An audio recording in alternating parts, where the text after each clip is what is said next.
বন্ধুরা, আজ আমরা একটি গল্প অভিনয় করে দেখাবো। আর গল্পটির নাম হচ্ছে এক কুজো বুড়ির গল্প। আর গল্পে কুজো বুড়ি সেজেছি আমি মাইশা, নাতনি সেজেছি আমি রিমঝিম, রঙ্গা বঙ্গা ভূত সেজেছি মাইসান আলী এবং অর্ণব, বাঘ সেজেছি আমি ইব্রাহিম, আর চালাক শেয়াল সেজেছি আমি রাহাত, আর সিংহ সেজেছি আমি হামিম, আর বনের গরিলা সেজেছি আমি নাফিয়া। আমি ইউসুফ বুড়িকে নাতনির বাড়ি দেখিয়ে দিয়েছি। এক ছিল কুজো বুড়ি। সে ছিল অনেক গরিব, খেতে পেত না বলে তার শরীরে হাড্ডি চামড়া ছাড়া আর কিছুই ছিল না। কিন্তু বুড়ির ছিল 3টে কুকুর, রঙ্গা বঙ্গা এবং ভুতু। কুকুর 3টে বুড়ির ছিল খুবই ভক্ত। একদিন বুড়ি মনস্থির করলো নাতনির বাড়ি যাবে বেড়াতে, কিন্তু বাড়িঘর একা রেখে সে কিভাবে যায়। তাই তো সে তার রঙ্গা বঙ্গা ভুতুকে ডাকলো। কই আমার রঙ্গা বঙ্গা ভুতু, কই সোনারা? বুড়িমা বুড়িমা দেখেছো? হ্যাঁ বাচ্চা ধনেরা, কই ছিলে? আমি একটু নাতনির বাড়ি বেড়াতে যেতে চাই। আমার বাড়ি ঘর একটু দেখে রাখিস তো সোনারা। হ্যাঁ হ্যাঁ বুড়িমা, তুমি কোনো চিন্তা করো না, আমরা বাড়ি ঘর দেখে রাখবো। এই বলে বুড়ি রওনা দিল তার নাতনির বাড়ি, সেই কুকুরগুলোর ভরসায়। কিন্তু ঢের পথ, বুড়ি হাঁটতে পারে না। গহীন বন পেরিয়ে হাঁটতে হাঁটতে বুড়ি খুব ক্লান্ত হয়ে পড়ছিল। এভাবেই সে হাঁটতে শুরু করলো আবারও। হঠাৎ হঠাৎ সামনে চলে এলো এক শেয়াল।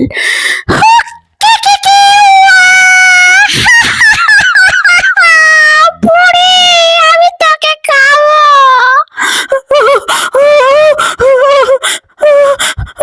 না না, আমাকে খাস না, আমি নাতনির বাড়ি যাচ্ছি, আমাকে খাস না।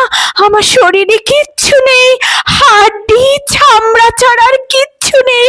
আমি নাতনির বাড়ি যাই, খেয়ে দিয়ে মোটা তাজা হয়ে আসি, তারপরে বরং খাস।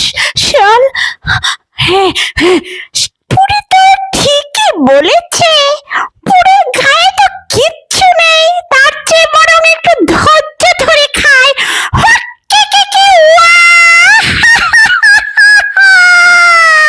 এই বলে শেয়াল চলে গেল বনের ভেতর।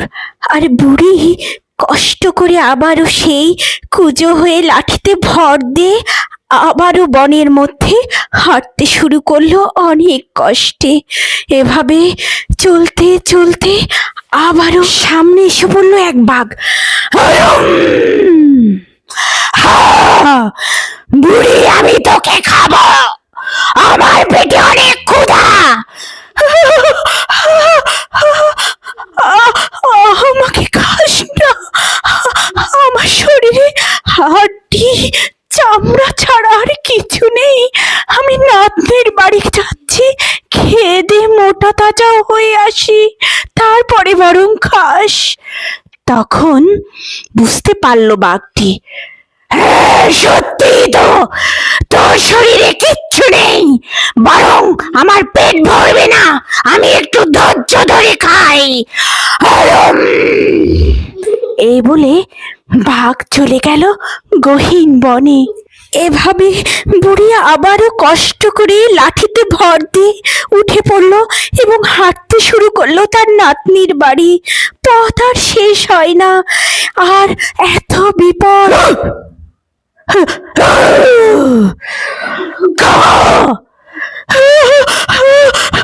সিংহ ভাই, আমার কথা শোন, আমাকে খাস না, আমাকে খাস না। না, আমার পেটে অনেক ক্ষুধা, আমি কোনো কথা শুনবো না। আরে গাধা, এখন খেলে তো তোর পেটটা ভরবে না, তোর পেটটা তো অনেক বড়, বরং একটু ধৈর্য ধরে খা, আমি নাতনির বাড়ি যেয়ে খেয়ে দিয়ে মোটা তাজা হয়ে আসি, তারপরে বরং খাস। এভাবে বুড়ি সিংহকেও বোকা বানালো। তারপর সে চলতে শুরু করলো আবারও। এভাবে বুড়ি আবারও চলতে শুরু করলো তার নাতনির বাড়ি। পথে আবারও এক বিপদ।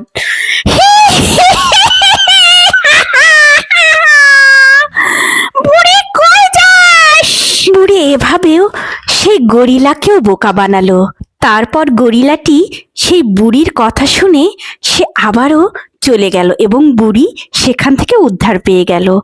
এভাবে সে খুঁজে আর পাচ্ছে না তার নাতনির বাড়ি। ভাই, আমার নাতনির বাড়িটা চিনতে পারছি না, সেই অনেক দিন হলো, কোথায় একটু দেখিয়ে দেবেন? বুড়ো মানুষ তো পথটাই ভুলে গেছি। ওই যে আপনার নাতনির বাড়ি, ওই যে 2 বাড়ি পার হয়ে ওই গাছটার ওই পাশ দিয়ে। আচ্ছা ভাই, ধন্যবাদ। কে কে দরজায় কড়া নাড়ছে? ও মা, আমার দাদিমা যে। কেমন আছো দাদিমা? সেই কতদিন হলো তোমাকে দেখি না। হ্যাঁ রে নাতনি, আমারও বুকটা ধরফর করছিল তোকে দেখার জন্য, তাই তো চলে এলাম। এসো দাদিমা, এসো, ভেতরে এসো। এসো তো, বসো, এখানে বসো। তারপর বলো, এত শুকিয়ে গেছো কেন? শরীরে তো কিচ্ছু নেই। আরে আমি গরিব মানুষ, খেতে পাই না, শরীরে হাড্ডি চামড়া ছাড়া আর কি থাকবে বল? আর বুড়ো হয়ে গেছি, এখন আর কি সৌন্দর্য আগের মতো থাকে? আচ্ছা দাদিমা, তোমাকে কোনো চিন্তা করতে হবে না। দাঁড়াও, এই যে নাও তো, এই ফলমূলগুলো খেয়ে নাও তো, একদম আয়েশ করে খাও। নাও নাও তো। দে দে, কতদিন হলো এগুলো খাই না, দে দে। আরে নাতনি, আমি তো তোর এখানে খেয়ে দিয়ে অনেক মোটা হয়ে গেলাম রে, কিন্তু জানিস পথে আমার অনেক বিপদ। সেই শেয়াল, বাঘ, সিংহ আমাকে খেতে চায়। দাঁড়াও দাদিমা, আমি একটা বুদ্ধি এঁটেছি। আমি তোমার জন্য লাউয়ের খোল নিয়ে আসছি। তুমি এর মধ্যে বাড়ি যাবে, কেউ তোমাকে দেখতে পাবে না। এই যে দেখো, কত সুন্দর লাউয়ের খোল বানিয়েছি। এর মধ্যে ঢুকে পড়ো তো। দেখো কেমন করে আমি এর মধ্যে কিছু খাবারও দিয়ে দিচ্ছি, তুমি এর মধ্যে খাবারও খেয়ে নিও এবং এটা গড়িয়ে দিচ্ছি, গড়তে গড়তে তুমি বাড়ি পৌঁছে যাবে। আচ্ছা নাতনি, ভালোই তো বুদ্ধি, ভালো থাক রে, চলে গেলাম। লাউ গুড় গুড়, লাউ গুড় গুড়, চিড়ে খায় আর খাই গুড়, বুড়ি যাবে অনেক দূর। লাউ গুড় গুড়, লাউ গুড় গুড়, চিড়ে খায় আর খাই গুড়। এটা বুড়ি না?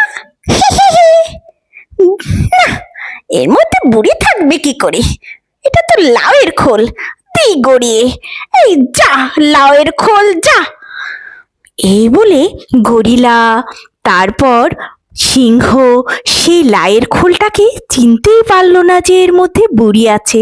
তারা গড়িয়ে গড়িয়ে দিল এবং বুড়ি এভাবেই বেঁচে যাচ্ছিল, কেউ তাকে চিনতে পারলো না।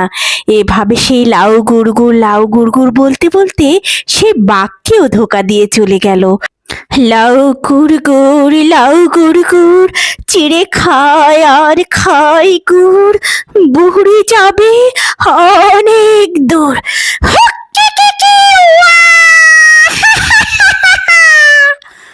আরে, আমি তো বুড়ির গলা শুনলাম, এর মধ্যে কি বুড়ি লুকিয়ে আছে? দাঁড়া, লাউয়ের খোলটাকে আমি দিই ভেঙে। এভাবে বুড়ি শিয়ালের চোখকে ফাঁকি দিতে পারলো না। শিয়াল বুঝতেই পারলো যে এই লাউয়ের খোলের মধ্যে বুড়ি লুকিয়ে আছে। তারপর শিয়াল, বুড়ি তুই তো ভালোই বুদ্ধি এঁটেছিস, আমি এখন তোকে খাবো, বেশ তো মোটা তাজা হয়ে এসেছিস, বেরো বেরো। আরে আরে, তুই তো আমাকে খাবি, তো আমার দুটো গান শুনলে কেমন হয় বলতো? তোকে দুটো গান শোনাই পাহাড়ের উপর উঠে। হ্যাঁ বুড়ি, হ্যাঁ শোনা, তোকে খাওয়ার আগে দুটো গান শুনলে কিন্তু মন্দ হয় না, শোনা শোনা। দাঁড়া, আমি একটু পাহাড়ের উপর উঠি। আয় আয় তো তো রঙ্গা বঙ্গা ভূত আয় আয় তু তু রঙ্গা বঙ্গা ভূত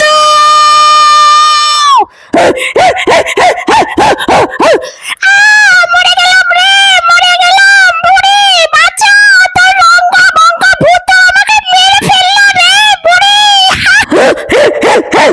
আমার বুড়ি মাকে খাই, আমার বুড়ি মাকে খাবি? না না, আমাকে ছেড়ে দে, আমি আর খাবো না। না, ওকে উচিত শিক্ষা দে, ও আমাকে খাবে বলেছে, আমাকে উচিত শিক্ষা দে। না না, বুড়ি তার রঙ্গা বঙ্গা ভূতকে সরা। না না না, আমাকে মেরে ফেললো না। এভাবে বুড়ি তার বুদ্ধির গুণে এবং তার রঙ্গা বঙ্গা ভূতর জন্য তার সে প্রাণে বেঁচে গেল। আর সে তার রঙ্গা বঙ্গা ভূতকে অনেক আদর করলো, বলল, সোনারা, আজ তোদের জন্য বেঁচে গেলাম, চল বাড়ি ফিরে যাই। তারপর বুড়ি তার রঙ্গা বঙ্গা ভূতকে নিয়ে বাড়ি চলে গেল মনের আনন্দে। ছোট্ট বন্ধুরা, তোমাদের এই গল্পটি কেমন লাগলো অবশ্যই জানাবে। ধন্যবাদ।